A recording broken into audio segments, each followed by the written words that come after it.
جلاله كشف الدجى بجماله حسنت جميع خصاله صلوا عليه وآله উপস্থিত সম্মানিত মুসল্লিবৃন্দ এবং পর্দার আড়ালের মা বোনেরা, আসসালামু আলাইকুম ওয়া রাহমাতুল্লাহি ওয়া বারাকাতুহু।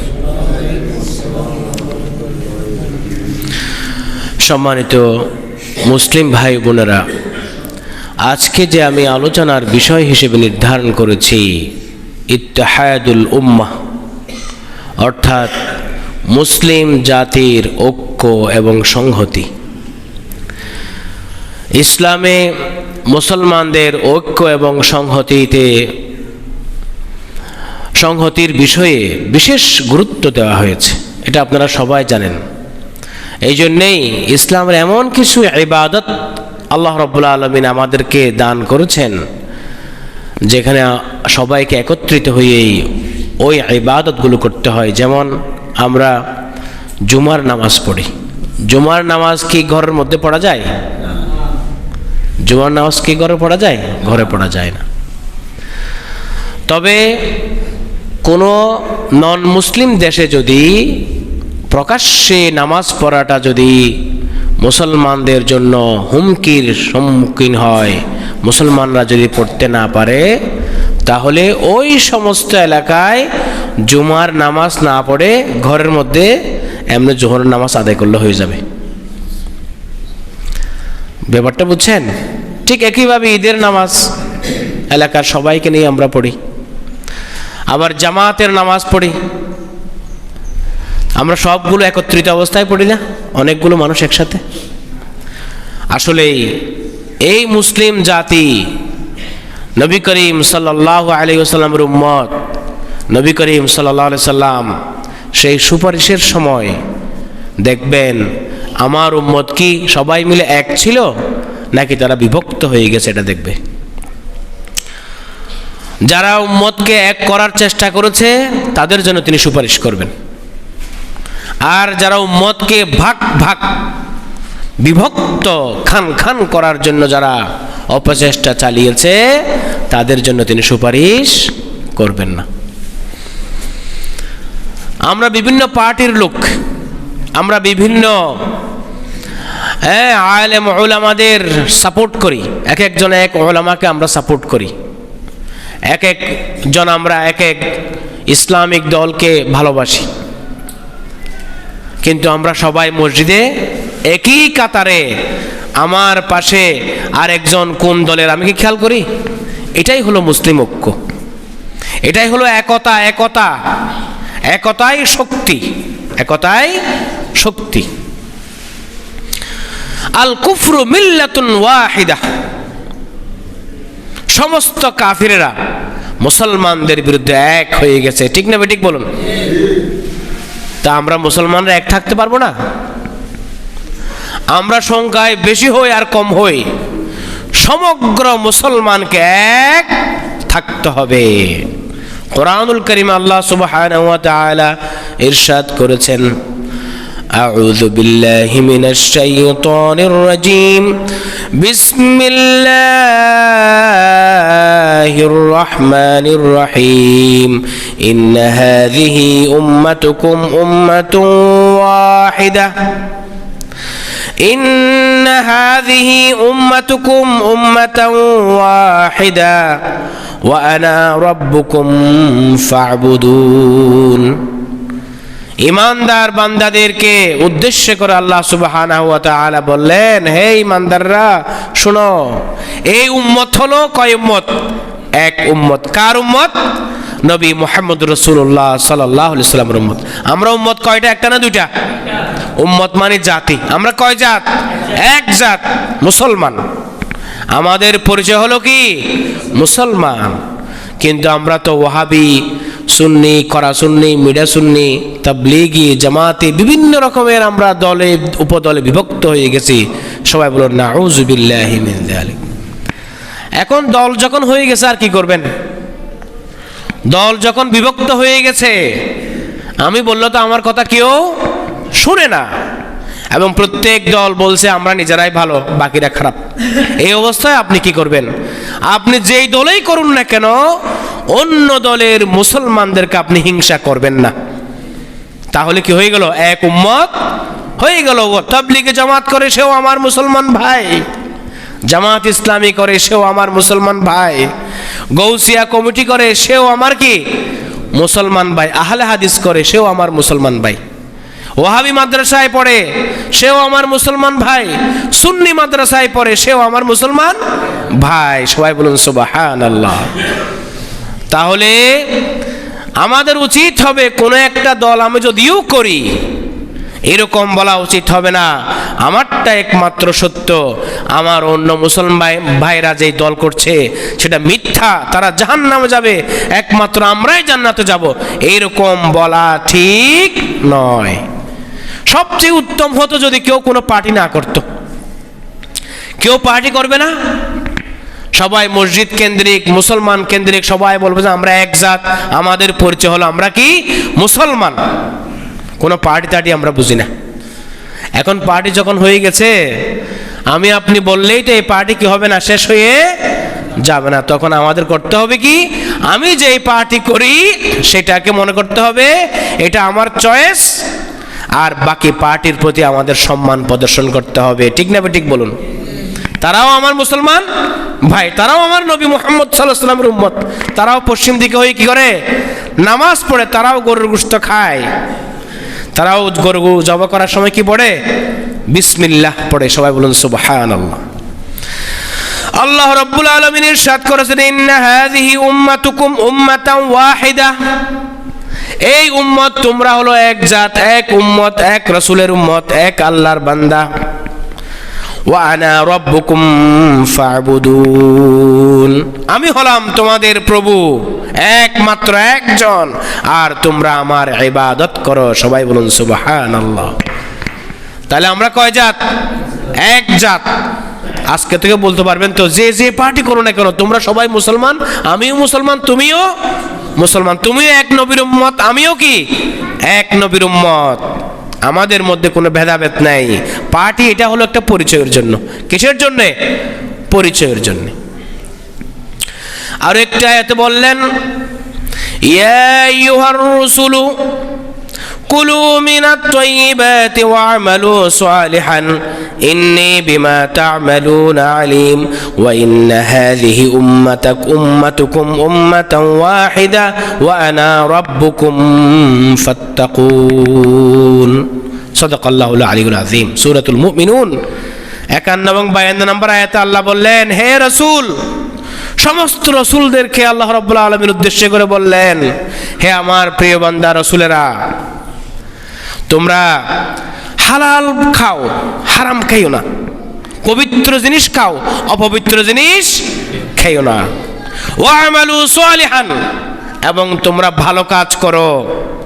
ইন্নী বিমা তা'মালুনা আলীম, তোমরা যা করো সে সম্পর্কে আমি সব জানি।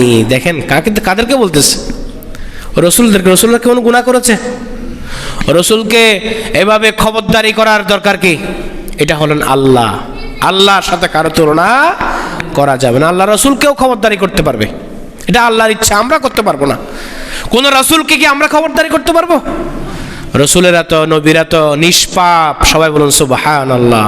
কোনো পাপ তাদেরকে স্পর্শ করতে পারে নাই। আল্লাহ এমন ভাবে তাদের দিলটাকে করে দিয়েছেন, সেই দিলের মধ্যে কোনো পাপের কালিমা লাগে নাই। সবাই বলুন সুবহানাল্লাহ। এমনকি জন্মের পর থেকে, ছোটকালে, বড়কালে, যুবক অবস্থায়, বিয়ের পরে, বিয়ের আগে, কোন নবীর অন্তরের মধ্যে পাপের কালিমার দাগ লাগে নাই। সবাই বলুন সুবহানাল্লাহ। সেরকম নবীদেরকে বলতেছে, বলে যে শোনো হে নবী রাসূলেরা, তোমরা যা কিছু করো সব আমি জানি। সবাই বলুন সুবহানাল্লাহ। আল্লাহ খবরদারি করবে। তাহলে নবীদের উপর যদি খবরদারি করে, আমরা কোথায়? যেই নবী রাসূলরা কোনো গুনাহ করে নাই, পাপ করে নাই, তাদেরকে যদি এইভাবে আল্লাহ রাব্বুল আলামিন খবরদারি করে, তাহলে আমাদের কি অবস্থা? হুমকি বেশি দেওয়া দরকার তো আমাদের। ওয়া ইন্না হাযিহি উম্মাতুকুম উম্মাতান ওয়াহিদা নবী রাসূলদেরকে বলতেছে, দেখো তোমাদের যে উম্মত, যুগে যুগে যে সমস্ত নবী রাসূলরা আসবে তাদের উম্মত সবাই মিলে কয় উম্মত? এক উম্মত। সবাই বলুন সুবহানাল্লাহ। তাহলে উম্মত কয়টা? একটা। মুহাম্মদ সাল্লাল্লাহু আলাইহি ওয়াসাল্লামের উম্মত, ইব্রাহিম আলাইহিস সালাতু ওয়াস সালামের উম্মত, সবাই মুসলমান। সবাই বলুন সুবহানাল্লাহ। সবাই কি মুসলমান। ওয়া আনা রাব্বুকুম ফাত্তাকুন, আমি হলাম তোমাদের একক প্রভু, আর তোমরা আমাকেই ভয় করে চলো। সবাই বলুন সুবহানাল্লাহ। তাকওয়া অবলম্বন করো, ভয় করো একমাত্র আমাকেই। কে বলছে? আল্লাহ রাব্বুল আলামিন। আগের আয়াতে বলছে কি? আমি তোমাদের প্রভু রব, আর তোমরা সবাই মিলে আমার ইবাদত করো। আর এই আয়াতে বলছে কি? আমি তোমাদের প্রভু একমাত্র রব, একমাত্র একজন রব, তোমরা আমাকেই ভয় করে চলবে, আর কাউকে ভয় পাবে না। আমরা চাকরি চলে গেলে ভয় পাই, ব্যবসায় একটু ক্ষতি হলে ভয় পায়, কাফেরকে ভয় পায়, ইন্ডিয়াকে ভয় পায়। ইন্ডিয়া আমাদের অনেক ভয় দেখাচ্ছে এখন।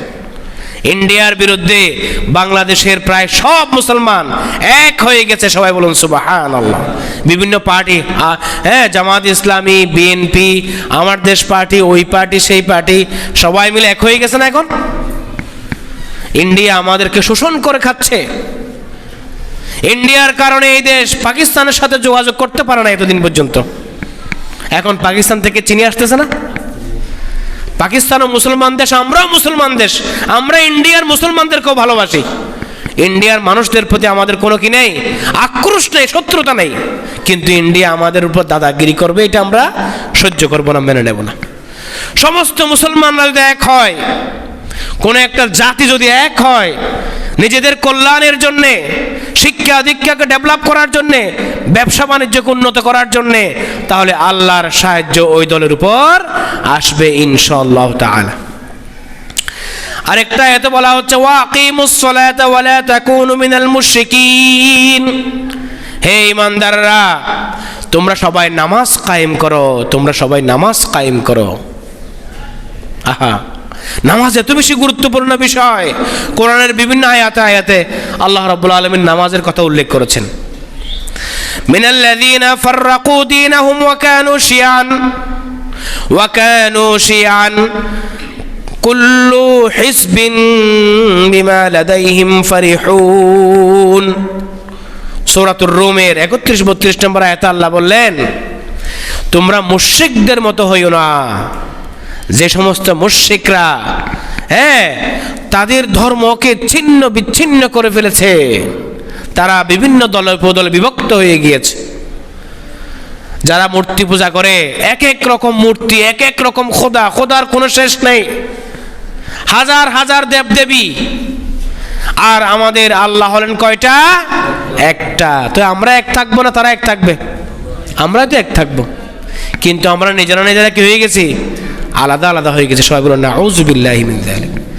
তারা না বিভক্ত হবে, কোরআনে তো বলছে তাদের ব্যাপারে, তাদের খোদা বেশি, পার্টিও কি বেশি, হ্যাঁ, তাদের ধর্মও বেশি। ধর্মের ভিতরে আবার কত রকমের আচরণ তাদের। একটা আচারের সাথে কি নেই, মিল নেই। সৌদি আরবের, আরব দেশের মধ্যেও কিছু কিছু কি আছে, আগের থেকে মুশরিক আছে, অন্যান্য দেশেও আছে। ওদের মুশরিক মূর্তি পূজার, বাংলাদেশের মূর্তি পূজার মধ্যে কি আছে? পার্থক্য আছে। আবার গ্রিসের মধ্যে কি আছে? মূর্তি পূজা আছে, অগ্নি পূজা আছে। যারা অগ্নি পূজা করে, মূর্তি পূজা করে, এদেরকে বলা হয় মুশরিক। যারা মনে করে অনেকগুলো খোদা আছে, এদেরকে বলা হয় মুশরিক। এই মুশরিকদের যেহেতু খোদা এক এক জায়গায় একরকম, অনেকগুলো দেবদেবী, হ্যাঁ, এই জন্য তারা অনেক ভাগে বিভক্ত হয়ে গেছে। কিন্তু আমরা মুসলমানরা, আমাদের নবী এক, কোরআন এক, আর আমাদের প্রভু এক। সবাই বলুন সুবহানাল্লাহ। সেই জন্য আমরা বিভক্ত হব না। আমাদের পার্টি আলাদা হলেও আমাদের অন্তরের সাথে মিলে আমরা সবাই মুসলমান। সব সময় একটা জিনিস মনে রাখতে হবে, আমরা হলাম মুসলমান, আমাদের ধর্ম হলো ইসলাম, আমাদের কিতাব হলো কোরআন, আর আমাদের প্রভু হলো আল্লাহ সুবহানাহু ওয়া তাআলা। এরপরে আল্লাহ বললেন, এরকম মুশরিকরা অনেক ধরনের দলে উপদলে বিভক্ত হয়ে গেছে। খবরদার খবরদার হে মুসলমানরা, মুশরিকদের মতো হইও না যারা বিভিন্ন রকমের বিভক্ত হয়ে গেছে ধর্মের বিষয় নিয়ে। তোমরা সেরকম বিভক্ত হয়ে যাইও না। ওটা আহলে হাদিসের মসজিদ, ওখানে যাইও না। ওটা গৌসিয়া কমিটির মসজিদ, ওখানে যাইও না। ওটা তবলিগের জামাতের মসজিদ, ওখানে নামাজ পড়িও না। কেমন কেমন বেটকায় বেটকায় ফতোয়া দেয়। হ্যাঁ, বলে যে একমাত্র আহলে হাদিস মসজিদে নামাজ পড়তে হবে, অন্য কোথাও নামাজ পড়া যাবে না। সবাই বলেন নাউযু বিল্লাহি মিন যালিক। মুসলমানদের বিভক্তি, যদি কোনো আলেম এই কথা বলে ওই আলেমকে আপনারা ত্যাগ করবেন। মুসলমানরা সবাই এক, মুসলমানরা সবাই কি এক। নবী করিম সাল্লাল্লাহু আলাইহি সাল্লাম বললেন, যে ব্যক্তি মসজিদে এসে নামাজ পড়ে, যে ব্যক্তি কিবলাকে স্বীকার করে না, যে ব্যক্তি মুসলমানরা বিসমিল্লাহ বলে পশু জবাই করলে সেই পশুর গোশত খায়, নবী করিম সাল্লাল্লাহু আলাইহি সাল্লাম বললেন এরা হলো মুসলমান। এরা হলো কি? আর এদের দায়িত্ব হলো আল্লাহ এবং রাসূলের উপর ছেড়ে দাও, নিজে দায়িত্ব নিয়ে না। এরা হলো মুসলমান। এদের খোদা এক, কিতাব এক। শুধুমাত্র যারা কাদিয়ানি হয়ে গেছে এরা হলো কাফের। কাদিয়ানিরা কি? কাফের। সমস্ত মুসলমানরা একমত কাদিয়ানিরা কাফের।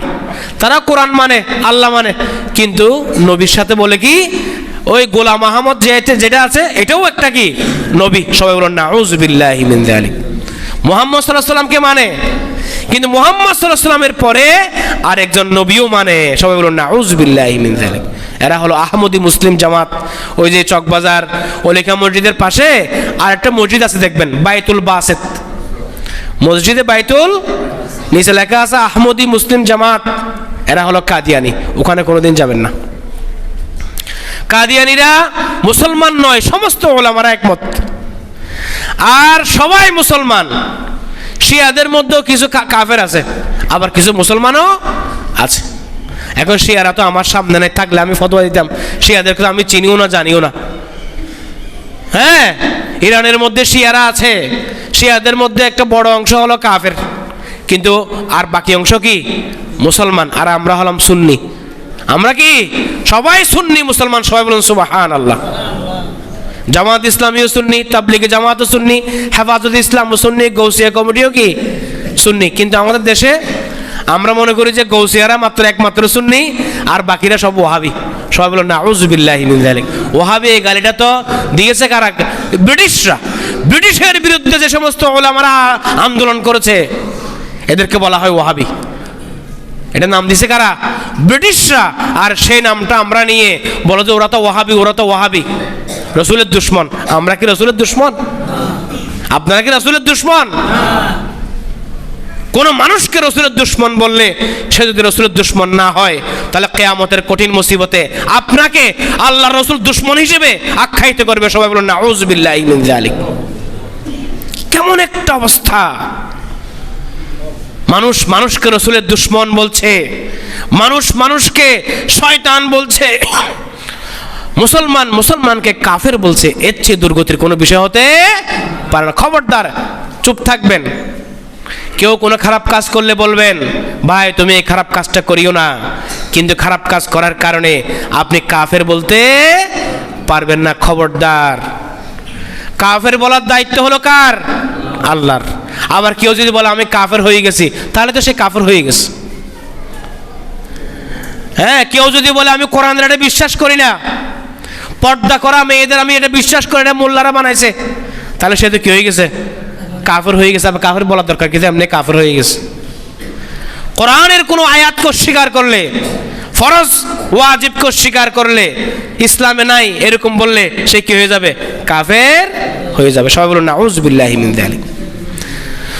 কুল্লু হিজবিম বিমা লাদাইহিম ফারিহুন। প্রত্যেক দল নিয়ে সবাই খুশি, বলে যে আমার দল ভালো। কে বলতেছে? আল্লাহ বলতেছে। মানুষের যে একটা মন আছে, যে যে দল করে সেই দল কি ছাড়ে? হ্যাঁ, যে যে দল করে সেই দল ছাড়ে না। আল্লাহও বলছে আপনাদেরকে ভালো করে চিনে, সবাইকে চিনে। বলো তোমরা কেমন মানুষ আমি সব জানি। তোমরা এমন মানুষ যে যে দল করো সেই দল নিয়েই খুশি। সবাই বলো নাউযু বিল্লাহি মিন যালিক। দলের ভুল হতে পারে না? ইসলামের ভুল আছে? তাহলে আসতে হবে কোথায়? ইসলামের মধ্যে। সবাই বলুন সুবহানাল্লাহ। কোন দিকে আসতে হবে? ইসলামের দিকে আসতে হবে। ইসলামে কোনো ভুল নাই, আল্লাহর কথার মধ্যে কোনো ভুল নাই, নবীর কথার মধ্যে কোনো ভুল নাই, কিন্তু আমার নেতার কথার মধ্যে কি আছে? ভুল আছে, এরকম মনে করতে হবে।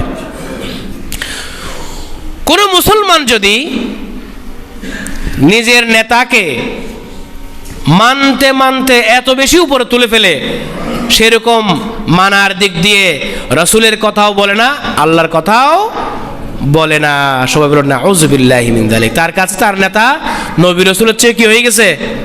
বড় হয়ে গেছে। নেতাকে সম্মান করার অসুবিধা নেই, কিন্তু নবীর চেয়ে বেশি সম্মান করবেন না, রাসূলের চেয়ে বেশি সম্মান করবেন না, আলেম উলামাদের চেয়ে বেশি সম্মান করবেন না, পীর বুজুর্গদের চেয়ে বেশি সম্মান করবেন না। যদি আপনি নেতাকেই মানেন, নেতার খারাপ হলো আমার নেতা, ভালো হলো আমার নেতা, হ্যাঁ ফুলের মতো পবিত্র আমার নেতার চরিত্র, এইটা বলা দরকার কি? আপনাকে কি বলতে বলছে? আপনি কেন আরেকজন সম্পর্কে পবিত্র ঘোষণা করছেন? পবিত্র একমাত্র আল্লাহ, আর হলেন কি নবী রাসূলরা। সবাই বলেন সুবহানাল্লাহ। তাহলে প্রত্যেক দল নিয়ে সবাই খুশি, এটা কোরআনের আয়াত। মানুষ দল ছাড়া থাকে না, আর যেই যে দল করে সেই দলও কি করে না, সে আর ছাড়ে না। দল যদি অন্যায় করে দলেরও সমালোচনা করতে হবে। যেই দলের সমালোচনা করা যায় না ওই দল করবেন না, ওই দল করবেন না। এটা হলো ফেরাউনি দল, কারণ ফেরাউনের বিরুদ্ধে যারা কথা বলতো তাদেরকে ফেরাউন ধরে ধরে ফাঁসি দিত, শাস্তি দিত, হত্যা করতে। সবাই বলেন নাউযুবিল্লাহি মিন যালিক। দল ভুল করে, কিন্তু ইসলামের মধ্যে কোনো ভুল নাই, কোরআনের মধ্যে কোনো ভুল নাই। আমরা দল করব, দল যেহেতু হয়ে গেছে, আমি তো আপনাদেরকে দল করতে মানা করছি না। দল করলেও আপনি বলবেন আমার দলের মধ্যে ভুল আছে, কিন্তু কোরআনের মধ্যে কোনো ভুল নাই। আমার নেতার মধ্যে ভুল আছে, কিন্তু নবী মুহাম্মদুর রাসূলুল্লাহ সাল্লাল্লাহু আলাইহি সাল্লামের জীবনের মধ্যে কোনো ভুল নাই। সবাই বলুন সুবহানাল্লাহ। এরপরে দেখুন, ওয়াইন জানাহু লিস-সিলমি ফাজনাহ লাহা ওয়া তাওয়াক্কাল আলাল্লাহ ইন্নাহু হুয়াস সামিউল আলিম। মুসলমানদেরকে বলছে, কোন কাফের যদি তোমাদের সাথে শান্তি চুক্তি করতে চায়, মানে তোমাদের সাথে ভালোভাবে থাকতে চায়, ব্যবসা বাণিজ্য করতে চায়, একটা চুক্তি করতে চায়, তাহলে তুমিও তাদের জন্য চুক্তি করার জন্য এগিয়ে আসো। সবাই বলুন সুবহানাল্লাহ। ইসলাম হলো শান্তির ধর্ম। ইসলাম কি ধর্ম? আপনাদের আশেপাশে অনেক হিন্দু ধর্মাবলম্বী মানুষ আছে না? তারা যদি আপনাদের সাথে চুক্তি করতে চায়, দেখো আমরা শান্তি চাই, আমরা তোমাদের বিরুদ্ধে কথা বলবো না, ইসলামের বিরুদ্ধে কথা বলবো না, আমরা সেই ইসকনের সন্ত্রাসীদের পক্ষে কথা বলবো না, আমরা আমাদের ধর্ম পালন করব, আমাদের মতো আমরা করব, তোমরা একটু আমাদের শান্তি দাও, এরকম যদি আপনাদের পাড়া প্রতিবেশীরা ওরা আপনাদের আশেপাশে এসে বলে, তাহলে আপনারাও কি করবেন? শান্তির হাত প্রসারিত করে দেবেন। সবাই বলুন সুবহানাল্লাহ। কারণ কোরআনে তো আল্লাহ বলছে ওয়া তাওয়াক্কাল আলাল্লাহ। যখন তারা চুক্তি করতে আসবে, চুক্তি করার পরে কার উপর ভরসা করতে হবে? আল্লাহর উপর। কারণ তারা মাঝে মধ্যে মিথ্যা কথাও বলতে পারে।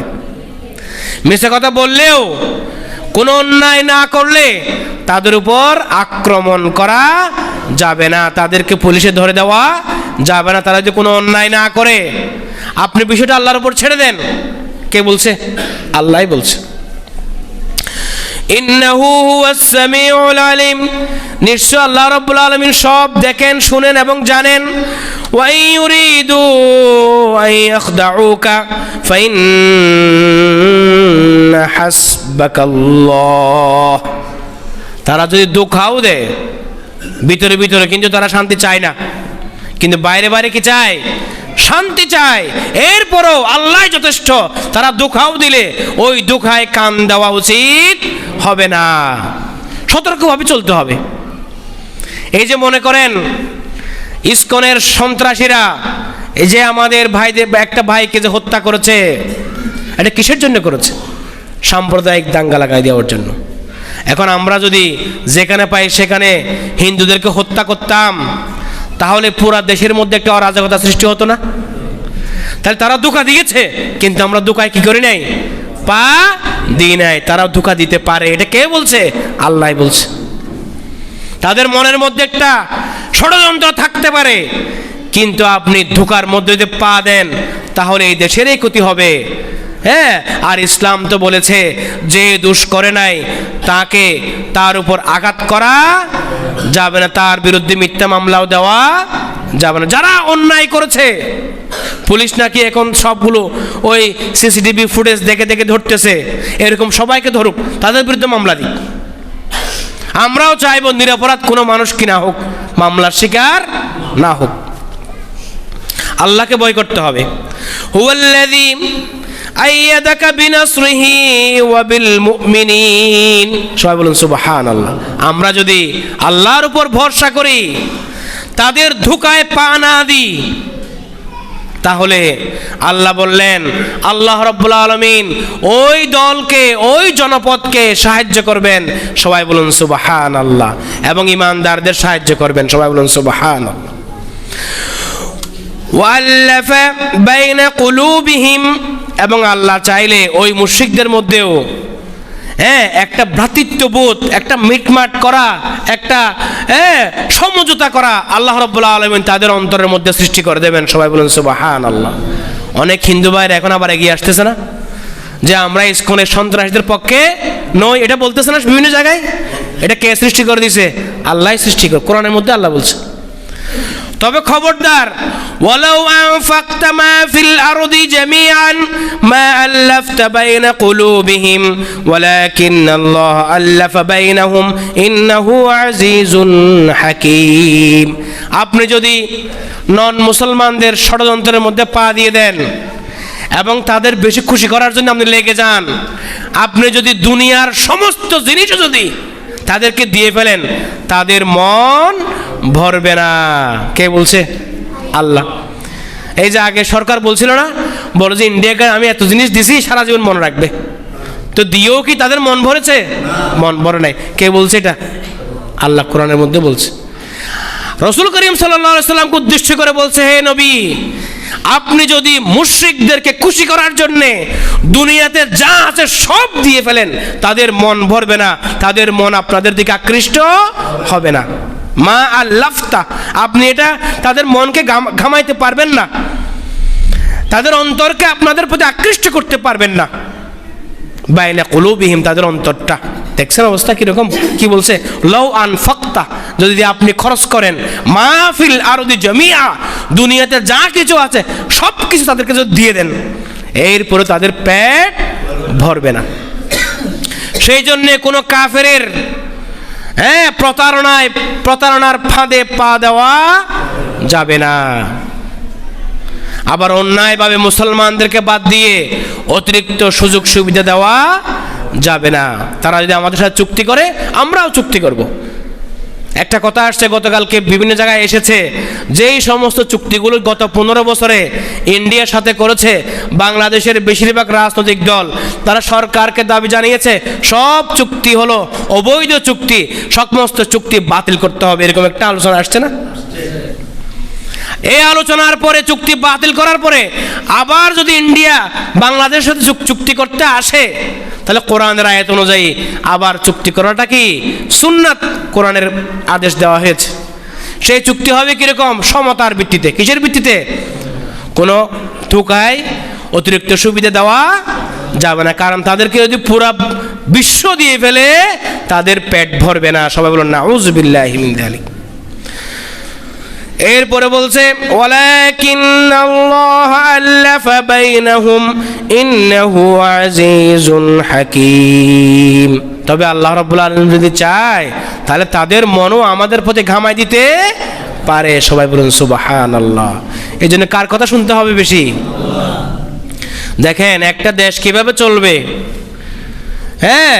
যারা মুসলমান নয়, নন মুসলমান দেশ, তাদের সাথে কিভাবে চুক্তি করবে, সেটাও আল্লাহ রাব্বুল আলামিন কোরআনের মধ্যে বলে দিয়েছেন। ব্যক্তিগত স্বার্থের জন্যে, পদোন্নতির জন্যে, তাদেরকে যে বেশি আগে টাকা পয়সা দেওয়া হয়েছে, বিভিন্ন সুযোগ সুবিধা দেওয়া হয়েছে, অবৈধ চুক্তি করা হয়েছে, এরকম যদি চুক্তি করতে করতে পুরো পৃথিবীটাও তাদেরকে দিয়ে ফেলা হয়, তাহলে তাদের পেট ভরবে না। এটা কোরআনের আয়াত।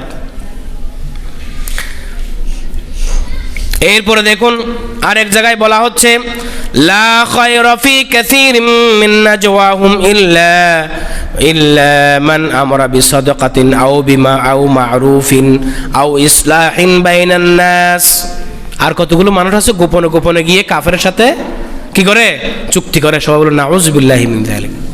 খবরদার খবরদার, গোপনে গোপনে কোন কাফেরের সাথে মুসলমানদের বিরুদ্ধে তোমরা যে চুক্তি করছো, সেই চুক্তির মধ্যে কোনো মুসলমানের কল্যাণ হবে না, এমনকি তোমার নিজেরও কোনো কল্যাণ হবে না। কে বলছে? আল্লাহ। দেখছেন বিষয়টা? এখন যদি কোনো পার্টি ভিতরে ভিতরে গিয়ে ইন্ডিয়ান সরকারের সাথে চুক্তি করে, ভবিষ্যতে ক্ষমতায় আসার জন্যে, নিজেদের পথকে পরিষ্কার করার জন্যে, বলে যে আওয়ামী লীগ যা দিছে আমিও তোমাদেরকে তা দেবো, একটু আমাকে ক্ষমতায় নিয়ে আসো, এরকম যদি কেউ করে, কোনো পার্টি করে ইন্ডিয়ার সাথে, তাহলে পুরো দেশেরও কল্যাণ হবে, ওই পার্টিরও কোনো কল্যাণ হবে না। সবাই বলুন নাউযুবিল্লাহি মিন যালিক। কোরআনে আল্লাহ কি বলছেন দেখেন, লা খায়রা ফি কাসীরিম মিন নাজওয়াহুম ইল্লা মান আমারা বিসাদাকা আও মা'রুফিন আও ইসলাহিন বাইনান নাস। গোপনে গোপনে কাফেরের সাথে সলা পরামর্শ করলে তোমাদের ব্যক্তিগত জীবনেও কোনো লাভ হবে না, তোমাদের সমাজেও কোনো লাভ হবে না, তোমাদের জাতির জন্য কোনো লাভ হবে না। তবে একটা লাভ হবে, যদি তোমরা একটা কাজ করো, সেটা কি? মান আমরা বিসাদাকা, বেশি বেশি সদকা করার জন্য আদেশ করো, সদকা করো, আল্লাহর রাস্তায় দান করো। আও মা'রুফিন, অথবা ভালো কাজ করো, ভালো কাজের আদেশ দাও। আও ইসলাহিন বাইনান নাস, মানুষের মধ্যে সমঝোতা করে দাও, আলোচনা করে সমঝোতা করতে হবে। আমাদের একদিকে আছে মিয়ানমার, বার্মা, আর তিন দিকে আছে কি? ভারত, আর একদিকে আছে কি? সমুদ্র, বঙ্গোপসাগর। এইটা বলা যাবে না যে আমরা কারোর সাথে চলবো না, সবার বিরুদ্ধে আমরা। ইসলাম তো সেরকম বলা নাই। ইসলাম বলছে প্রয়োজনে কি করো? সমঝোতা করো, ইসলাহ করো, মানুষের মধ্যে একটা মিলামিল করে দাও চুক্তি করে। কোরআন শরীফের মধ্যে বাইনান নাস বলছে। নাস মানে কি? মানুষ। এখানে মুসলমানও আছে, কাফেরও আছে। সবাই বলুন সুবহানাল্লাহ। কাফের সাথে আমাদের চলতে হবে না? আমাদের দেশে অনেক কাফের আছে না? অনেক ব্যবসায়ী কাফের আছে না? নাকি আমরা সবাই মিলে ওর দোকান থেকে কিচ্ছু নেবো না, এরকম একটা সিস্টেম করে দেবো? এরকম কি আল্লাহ রাসূল বলেছেন? গত জুমাতেও আলোচনা করেছি। এক মুসলমানের বেশি বিক্রি হচ্ছে, এক কাফেরের বিক্রি হচ্ছে না। সেও দোকানদার, এও দোকানদার। আল্লাহ রাসূলের সাহাবী তিনি চিন্তা করলেন, ওই কাফেরের ঘরে অত কি আছে? সন্তান আছে, নারীরা আছে। উনি বিক্রি বন্ধ করে দিয়ে দোকান বন্ধ করে দিছে। তো এই বিভিন্ন খদ্দেররা আসছে, কেনার জন্য আসছে। বলে দোকান বন্ধ করে দিচ্ছেন কেন? বলে জানা আজকে আমার শেষ, আপনারা ওই দোকানে গিয়ে কিনেন। সবাই বলুন সুবহানাল্লাহ। ইসলাহুন বাইনান নাস। বাইনান নাস মানে বাইনাল মুমিনি ওয়াল কাফিরি ওয়াল হিন্দু ওয়াল বুদ্ধিস্ট, সবাই সবাই বলুন সুবহানাল্লাহ। মানুষ, সবাই মানুষ, সবাই কি মানুষ। তাহলে মানুষে মানুষে মিলামিল করে থাকার জন্যে আল্লাহ রাব্বুল আলামিন কোরআনের মধ্যে আমাদেরকে বলে দিচ্ছেন, ওয়া মান ইয়াফআল যালিকা বিতিগা মারদাতিল্লাহ ফাসাউফা নুতিহি আজরান আযীমা। দেখুন, যদি কেউ আল্লাহকে খুশি করার জন্যে, আল্লাহকে সন্তুষ্ট করার জন্যে এরকম সাদাকা করে, এরকম সাদাকার জন্য আদেশ করে, ভালো কাজ করে, ভালো কাজের আদেশ করে, মানুষের মধ্যে গন্ডগোল হলে মিটমাট করে দে, এটা যদি সে আল্লাহকে খুশি করার জন্য করে, ফাসাউফা নুতিহি আজরান আযীমা, আল্লাহ রাব্বুল আলামিন বললেন তাদেরকে আমি এমন একটা পুরস্কার দেব যেই পুরস্কারের কোনো তুলনা হয় না, যেটা হলো মহান পুরস্কার। সবাই বলুন সুবহানাল্লাহ। আল্লাহ কি মহান নাকি আল্লাহ ছোট? মহান। আল্লাহু কবির, আল্লাহু আকবার। আল্লাহু আকবার, সবার চেয়ে বড়। আল্লাহর সম্পদ সবার চেয়ে বড়। আল্লাহর জ্ঞান বড় বড় বড়। কল্পনা করা যাবে? আল্লাহ যদি বলে, একজন গরিব লোক যদি বলে আমি তোমার একটা বিল্ডিং দেব, তো এটা কি মানানসই হবে? ও তো বিল্ডিং না, শুধু যে ঘরটা আছে সেটা খুব ছোট বেড়ার তৈরি। হ্যাঁ, কিন্তু একজন বড় লোক সে যদি বলে আমি তোমাকে একটা ছোট ঘর দেবো, তাহলে এটা বিশ্বাস করা যায়, কারণ ওর অনেকগুলো কি আছে, ঘর আছে, সেখান থেকে একটা ঘর দেবে আর কি। আল্লাহ রাব্বুল আলামিনের কি আছে? দুনিয়া সব কিছু তো আল্লাহর, সব কিছুর মালিককে। তিনি যদি বলে আমি তোমাদেরকে মহান পুরস্কার দেব, তাহলে আমাদের সন্দেহ করার কোনো কাজ আছে? আমাদের সন্দেহ আছে? নাই, আমাদের বিশ্বাস আছে। কারণ যার আছে বেশি, তিনি যখন বলবেন আমি বেশি দেব, তাহলে এই কথার উপর কি আছে? বিশ্বাস আছে। সবাই বলেন সুবহানাল্লাহ। ومن يشاقق الرسول من بعد ما تبين له الهدى ويتبع غير سبيل المؤمنين نوله ما تولى ونصليه جهنم وساءت مصيرا। এরপর আল্লাহ সুবহানাহু ওয়া তাআলা বললেন, যারা নবী রাসূলকে কষ্ট দেয় স্পষ্ট হেদায়েত আসার পরেও এবং ঈমানদারের পথ অনুসরণ করে না, একটা ভিন্ন পথ অনুসরণ করে, কাফেরের সাথে লিয়াজু করে, যদি এরকম কেউ করে তাহলে আমি তাকে জাহান্নামে নিক্ষেপ করব। সবাই বলুন নাউযু বিল্লাহি মিন যালিক। সুতরাং আমরা যারা মুসলমানরা আছি, কোন মুসলমানের বিরুদ্ধে গিয়ে কোন কাফের সাথে ষড়যন্ত্র করতে পারবো না, এটা দেশ হলেও অথবা সমাজ হলেও। যেমন মনে একটা পাড়া আছে, সেই পাড়ায় 10টা দোকান আছে, আপনি কি করলেন? দুইজন মুসলমানের দোকানকে ডাউন করার জন্যে আর দুইজন কাফেরের সাথে আপনি মিলে বললে একে ডাউন করতে হবে, এরকম যদি করেন তাহলে আপনি ইসলামের বাইরে চলে গেলেন। সবাই বলুন নাউযু বিল্লাহি মিন যালিক। তাহলে কি মুসলমানরা মিলে আর কাফেরদের ধ্বংস করা যাবে? তাও কিন্তু করা। 10টা দোকান আছে, সবাই দেশের নাগরিক, আপনারা মনে করেন 8 জন মুসলমান 2 জন হিন্দু, এই 10 জন 8 জন মুসলমানরা একত্রিত হয়ে এমন ভাবে একটা ব্যাপার সেবার করে দিলেন যেন ওই হিন্দুর দোকানটা পর্যন্ত ওখান থেকে বিক্রি করে চলে যেতে হয়। এরকমই কি করা যাবে? ইসলাম কি আমাদেরকে এটা শিখিয়েছে? খবরদার, খবরদার। প্রত্যেক মানুষের পরিবার আছে, তাদের সন্তান আছে, তাদেরও মা বোন আছে, তাদের ঘরের মধ্যে অনেকে অসুস্থ আছে। অন্যায় করলে অন্যায়ের বিরুদ্ধে যাবেন, কিন্তু কেউ যদি অন্যায় না করে দেশের মধ্যে শান্তি শৃঙ্খলার জন্য কাজ করে অথবা কারো কোনো ক্ষতি করে না, এরকম মানুষ যদি একটা দোকান দেয়, আপনি সেই দোকানদারকে নষ্ট করার জন্যে বিভিন্ন রকমের একটা কুচক্রী মহলদেরকে দিয়ে, সন্ত্রাসী মাস্তানকে দিয়ে ছাদাবাজি করে আপনি তাকে ডাউন করতে চান, এটাও কি হবে? হারাম হবে। এরপরে আল্লাহ রাব্বুল আলামিন বললেন, ইন্নামাল মুমিনুনা ইখওয়াতুন ফাসলিহু বাইনা আখাওয়াইকুম ওয়াত্তাকুল্লাহ লাআল্লাকুম তুরহামুন। নন মুসলমানদের প্রতি আমাদের দায়িত্ব আছে, কিন্তু মুসলমানদের প্রতি মুসলমানের দায়িত্ব একটু কি বেশি। তারা আমার ভাই, আমার কলজার কি ভাইয়ের মতো, কিন্তু কোনো নন মুসলিমকে কলজার মতো ভাই মনে করা যাবে না। নন মুসলিম তারা নন মুসলিম, তাদের আমরা অধিকার দেব, কিন্তু মুসলমানের ভাইয়ের মতো মনে করা যাবে না। আমরা হলাম এক পরিবার, তারা হলেন আরেক পরিবার। আমার পরিবারের ভাইকে যেমন আমি কলজা দিয়ে ভালোবাসি, আমার সন্তানকে আমি কলজা দিয়ে ভালোবাসি, ঠিক তদ্রূপ আমি আরেকটা পরিবারের উপর কি হামলা করতে পারবো? তাদেরও কি আছে অধিকার, মাঝে মধ্যে তাদের সেবাও করব, কিন্তু অন্তরের মধ্যে মুসলমানকেই পুষতে হবে। কাকে পুষতে হবে? মুসলমানকে পুষতে হবে।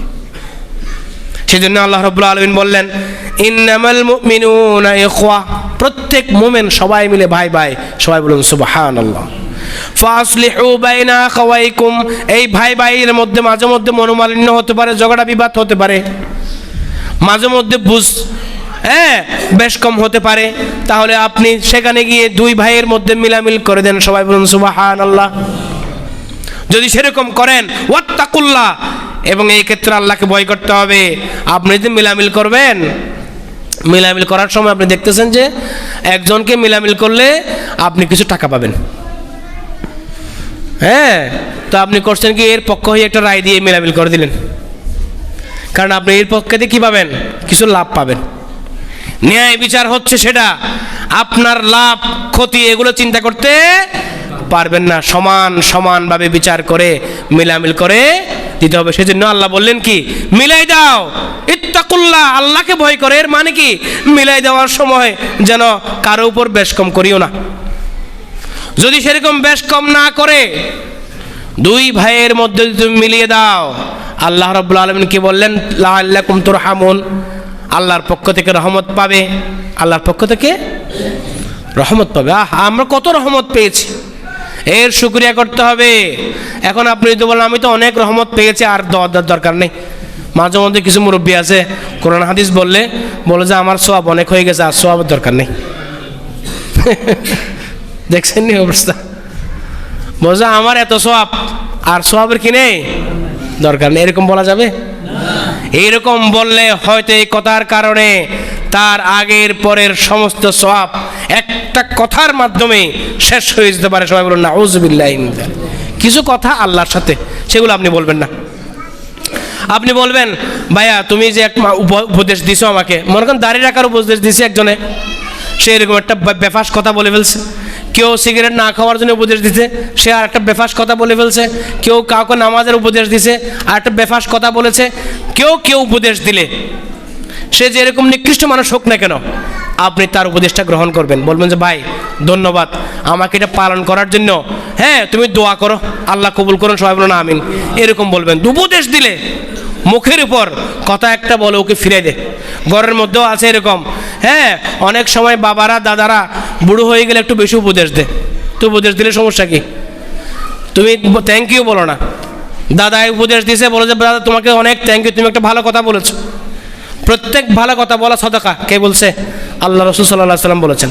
তাহলে সে সদকা করেছে। আপনিও একটু ভালো কথা বলেন, আপনিও সদকা করেন। একজন একটা ভালো কথা আপনাকে উপদেশ দিছে, আপনিও তাকে একটা সুন্দর কথা বলেন, ওটা গ্রহণ করেন। কিন্তু আপনি কি করেন, আরে তোমার ওই ভাই তো নামাজ পড়ে না, তুমি আগে ওকে বলো তারপর আমাকে বলিও। এটা কি কথা হলো? যে কোনো ভালো কথা যদি কোনো মুসলমানকে বলে, বয়সে ছোট হোক আর বড় হোক, তবে উপদেশ দেওয়ার সময় একটু আদবের সহিত করতে হবে।